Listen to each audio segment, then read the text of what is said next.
जय श्री कृष्ण, जय भोलेनाथ। भक्तों, एक हमें व्हाट्सएप के द्वारा बहुत ही अच्छा लेख प्राप्त हुआ जो हर मानव के जीवन में आने वाला है, क्योंकि मानव पैदा होता है, युवा होता है और युवा होने के बाद वृद्धावस्था भी आती है, शादी विवाह होते हैं, चाहे वो स्त्री हो चाहे वो पुरुष हो। जब एक दूसरे से बिछड़ जाते हैं उसके बारे में बहुत ही अच्छी इनने उल्लेखित किया है। एक आगरा के मुकेश शर्मा जी हैं जो स्वास्थ्य विभाग में कार्यरत है, उनको भी कहीं से ये फॉरवर्ड होकर के आया था। उन्होंने हमारे पास भी फॉरवर्ड करके भेजा, हमको बड़ा पसंद आया।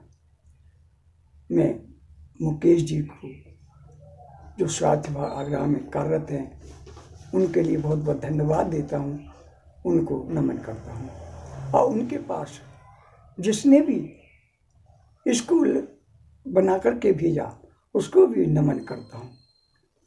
उन्हीं की उन पंक्तियों को मैं वीडियो बना करके सारी दुनिया में प्रकाशित करना चाहता हूँ। मुकेश जी से मैंने फोन पर भी बात की, उनसे स्वीकृति चाहिए, तो उन्होंने भी यही बताया कि जब मुझे भी कहीं किसी मित्र ने भेजा था वो मैंने आपके लिए भेजा। लेकिन कहीं से भी आया, बहुत ही अच्छा लेख लिखा है। चाहे पत्नी पहले चली जाए, स्वर्गवास हो जाए, या पति पहले चला जाए, दोनों की स्थिति क्या होती है वो इसमें सारे जीवन का मुख्य संचार किया गया है।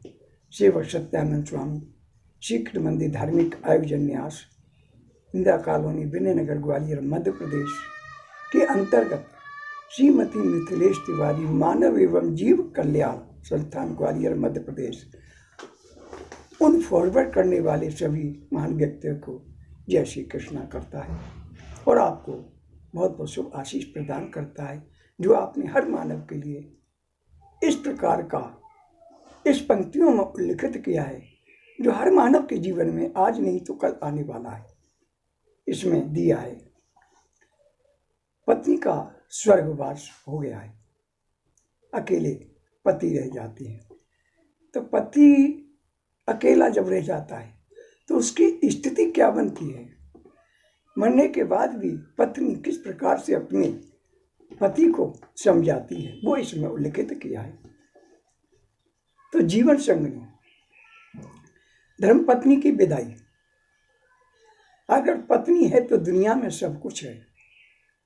राजा की तरह जीने और आज दुनिया में अपना सिर ऊंचा रखने के लिए अपनी पत्नी का शुक्रिया, आपकी सुविधा असुविधा, आपके बिना कारण के क्रोध को संभालती है, तुम्हारे सुख से सुखी है और तुम्हारे दुख से दुखी है। आप रविवार को देर से बिस्तर पर रहते हैं, लेकिन इसका कोई रविवार या त्योहार नहीं होता। स्त्रियों का ये उल्लेख किया है, क्योंकि स्त्री घर में हमेशा कार्यरत रहती है, ना कोई अवकाश होता है ना कोई छुट्टी होती है। 24 घंटे 12 महीने अपने कार्य में परिवार में संलग्न रहती है। चाय लाओ, पानी लाओ, खाना लाओ, ये ऐसा है और वो वैसा है। कब अकल आएगी तुम्हें, ये पत्नी कह रही है, कब अकल आएगी तुम्हें। ऐसे ताने मारते हो, उसके पास बुद्धि है और केवल उसी के कारण तो आप जीवित हैं। पत्नी की बता रही, पत्नी के पास बुद्धि है जब तो आप जीवित हैं। और जब वैसे भी सेवक सत्यानंद स्वामी अपने वीडियो में कह चुका है, पत्नी एक शक्ति होती है हर मानव की। बड़े बड़े साथ उठा के देख लो, पत्नी के कारण ही हर मानव उच्च शिखरों पर पहुंचता है। इतिहास उठा के देखे, पत्नी के कारण ही बड़े बड़े जंग जीते जाते हैं। तो पत्नी हर आदमी के जीवन में प्रमुख अंग मानी गई है, बगैर उसके मानव कुछ कर ही नहीं सकता। केवल पत्नी के ही कारण तो आप जीवित हैं। वरना दुनिया में आपको कोई भी नहीं पूछेगा। अब जरा इस स्थिति की तरफ कल्पना करें। लेखक ने लिखा है, जो कल्पना करना है वो कल्पना करने के अंतर्गत बता रही हैं। एक दिन पत्नी अचानक रात को गुजर जाती है, मर जाती है। घर में रोने की आवाज आ रही है। पत्नी का अंतिम दर्शन चल रहा है। इसको हर आदमी को कल्पना में लेना चाहिए।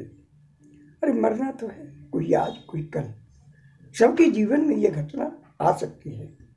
तो अंतिम दर्शन चल रहा है पत्नी का। उस वक्त पत्नी की आत्मा जाते जाते कह रही है, उसका वर्णन इसमें उल्लिखित किया है। क्या वर्णन किया देखें। पत्नी कह रही है, मैं अभी जा रही हूँ, अब फिर कभी नहीं मिलेंगे, मैं जा रही हूँ। ये दिन शादी के फेरे लिए थे। उस वक्त साथ साथ जिएंगे, साथ साथ मरेंगे, ऐसे वचन दिया था। पर इस अचानक अकेले जाना पड़ रहा है, ये मुझे पता नहीं था। लेखक लिख रहा है, पत्नी कह रही है, मुझे अकेले ही इस प्रकार से जाना पड़ेगा, मुझे इसका बिल्कुल भी पता नहीं था। और कह रही है, मुझे जाने दो। क्योंकि पत्नी का मोह होता है, वो जाने नहीं देता, प्रेम करता है। तो पत्नी कह रही, मुझे जाने दो। अपने आंगन में अपना शरीर छोड़कर जा रही हूँ, बहुत दर्द हो रहा है मुझे। पत्नी कह रही है, बहुत दर्द है भाई। जब शरीर मरता है, जब यमराज खींचते हैं तो दर्द तो होगा। अरे ज़्यादा नहीं तो थोड़ा हो। तो कह रही है, मुझे दर्द हो रहा है, मुझे जाने दो, लेकिन मजबूर हूँ। अब मैं जा रही हूँ, मेरा मन नहीं मान रहा है, पर अब मैं कुछ नहीं कर सकती, मुझे जाने दो। और फिर वो पत्नी कहती है, बेटा और बहू रो रहे हैं, देखो। पत्नी कह रही है, बेटा और बहू रो रहे हैं, देखो। मैं ऐसा नहीं देख सकती और उनको दिलासा भी नहीं दे सकती। पोता बाबा बाबा कर रहा है, उसे शांत करो। बिल्कुल ध्यान नहीं दे रहे हो आप। हाँ, और आप भी मन मजबूत रखना और बिल्कुल ढीले ना होना। मरने के बाद भी पत्नी कितना ध्यान करती है अपने पति का। कह रही है, बहू बेटों को रोको, नाती पोते बाबा बाबा कह रहे हैं, इनको रोको, समझाओ, मुझे जाने दो। अभी बेटी ससुराल से आएगी और मेरा मृत शरीर देखकर बहुत रोएगी, तब उसे संभालना और शांत करना, और आप भी बिल्कुल रोना मती। कितना कह रही है, आप भी रोए नहीं मेरी याद में, मुझे जाने दो। जिसका जन्म हुआ है उसकी मृत्यु निश्चित है, और जो भी दुनिया में आया है वो यहाँ से ऊपर गया है। धीरे धीरे मुझे भूल जाना। पत्नी कहती, धीरे धीरे मुझे भूल जाना, मुझे बहुत याद मत करना, और इस जीवन में फिर से काम में डूब जाना, क्योंकि ये शरीर को जब काम में लगाए रहोगे तो वो यादें नहीं आएंगी। इसलिए कह रही अपने काम में लगाए रखना। अब मेरे बिना जीवन जीने की आदत जल्दी से डाल देना। क्यों अभी तक पत्नी थी तो कहते थे, चाय ले आओ, पानी ले आओ, खाना ले आओ, ये काम कर दो, वो काम कर दो। तो वो कह रही है, अब मैं नहीं होंगी, इसलिए अकेले जीने की आदत डाल दो, मुझे जाने दो। आपने इस जीवन में मेरा कहा कभी नहीं माना। पत्नी कह रही है, आपने मेरा कभी कहा नहीं माना अपने जीवन में। अब जिद छोड़कर व्यवहार में विनम्र रहना। आपको अकेला छोड़कर जाते मुझे बहुत चिंता हो रही है। यानी मरने के बाद भी उसको अपनी पति की चिंता हो रही है कि आप अकेले रहेंगे, कैसे जिएंगे, कैसे अपना कार्य करेंगे। मरने के बाद भी उसको चिंता हो रही है। आपको अकेला छोड़कर जाते मुझे बहुत चिंता हो रही है, लेकिन मैं मजबूर हूँ, क्योंकि जब बुलावा आ जाता है तो उसको जाना ही पड़ता है। वो जीव कह रहा है कि मैं मजबूर हूँ, मुझे जाने दो। आपको बीपी और डायबिटीज है, गलती से भी मीठा मत खाना।